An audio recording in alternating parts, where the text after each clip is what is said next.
here. Hey, what's going on over here? Well, he got a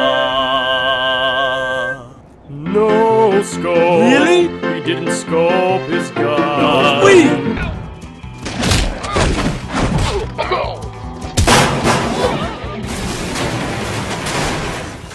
Oh man, forget this. I need to get a bigger weapon.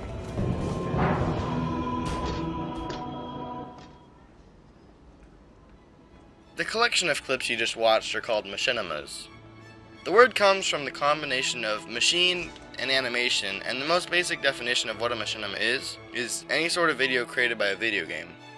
This can include films, stories, or musical numbers like the examples I just showed you, but this also involves videos like gameplay commentaries, montages, and let's plays that are very commonly found on YouTube among the gaming community.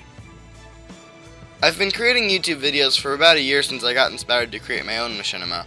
Although I'm still not finished with it enough to release it, it got me interested in making YouTube videos in the first place, and now I put up content on a regular basis. Most people have a problem with being on camera or hearing their own voice, and this was no different for me when I first started. But now that I've had some practice and I've accepted that I'm kind of strange, I have an easier time putting myself out there knowing that most of my audience consists of people that I have never met. However, speaking in front of people I do know presents its own list of challenges that I've yet to conquer. And so, it's actually easier for me to talk in front of a camera to a potential audience of people than it is for me to sit in front of a group of people and talk. When we went through discovering our strengths, interests, and values in class, I didn't feel like it was too hard for me to decide what mine were because I feel like I know who I am pretty well compared to others. I grew up in a Christian family and I've gone to the same church for about 10 years where I've made my greatest friends and where I've grown as a person. I've had a pretty easy life compared to others, and I've always been alright at whatever I try to do. While I do pretty good in school, I prefer to be seen as creative rather than intellectual. I love to draw, I love to sing, and I love to write when I can do it freely and not be tied down by the many bad writing prompts we've had over the years. I've also always had an interest in computers, and I've used them since I was little. That's why it was easy for me to start using YouTube. I understand how computers worked, and it was easy for me to start creating basic videos and improving from there. Keep it running, boys. Like a lot of YouTubers have done, I went beyond just making videos, and the site became more of a place to tell my stories. That's why in addition to creating the videos I make, I like to post a simpler video every once in a while that tells people where I'm at in my life, and sometimes I like to post the fun times I have with my friends. But enough about my obsession with YouTube, let's move on to my actual project. Since what I did for my project wasn't exactly a new territory for me, my goals focused more on improvement rather than learning something new. Unlike other people's goals, mine were not separate, and they were all sort of achieved together instead of individually. First, I wanted to improve my story writing ability since it's the most important part to creating a series, and it's the first thing you have to complete before moving on. I achieved this by having multiple people read through the script I had written, and then I took their feedback and changed the story where I felt it was necessary. My next goal was to stay more organized during the process I took to create my machinima.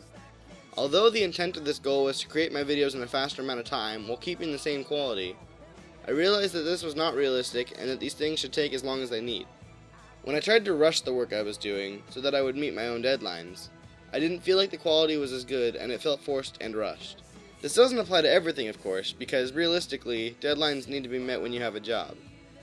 There's a time and a place to keep a tight schedule. My third and final goal was to work on my editing techniques to create more professional looking videos in a shorter amount of time. For the most part, I would say that I accomplished this, but in doing so I realized that a lot of what I was able to do was based on the limitations of the software I used. If I wanted to do more with my videos, it would require an upgrade, and most editing programs like Final Cut Pro and Adobe After Effects range in price from $200 to $1,000 and higher. Now, there are some people who make YouTube videos for a living because they get many views a day for releasing content more than once a week. I don't think I would like to make YouTube my profession because it feels like I'm fulfilling a requirement instead of doing something because I love to do it. So then, what do I plan to do for the rest of my life? I want to combine my love of storytelling, art, computers, and video games. Some might say it's impossible to find a job that incorporates all of these aspects, but no, it exists. I want to be a video game artist, and what I would be doing is basically bringing the characters and worlds of video games to life through art. There are a few schools that have degrees for video game design that I have a choice from. The main ones I'm looking at are DigiPen in Redmond, Washington, and Academy of Arts in San Francisco. I'm taking a pre-college course in mid-February that will teach me skills involving 3D rendering and rigging that I hope will give me a taste of what I'm getting myself into. The application process for DigiPen is one that I found was actually fun to do, and it was different than any I had ever seen or heard of before. First, they wanted me to create a card or dice game that involved a 6-sided dice, or a deck of 52 playing cards. Next, they wanted me to create the story of a character for a video game based on some concept art that they provided. I needed to give such details as their background, personality, and how they were involved with the plot of a video game. The final criteria involved creating a list of every video game I had ever played, and to what extent I had played it. It was almost as if this application was tailor-made to me personally, which is a big reason why I'm considering going there over Academy of Arts. After I graduate from wherever I end up, I hope to work with a popular video game developing company and be a part of the next big game to come out. I also have dreams of helping the Machinima community by influencing games to have more ease of access so it's easier for anyone to tell a story. I also want to create a game that would revolve around my beliefs and around God. I feel like this is a challenge that will be difficult and fun to solve because, first, it's hard to make a game like that that's accepted, and second, it's hard to make a game based on that's more complex than leading a sheep to its shepherd or some other cliche Christian image.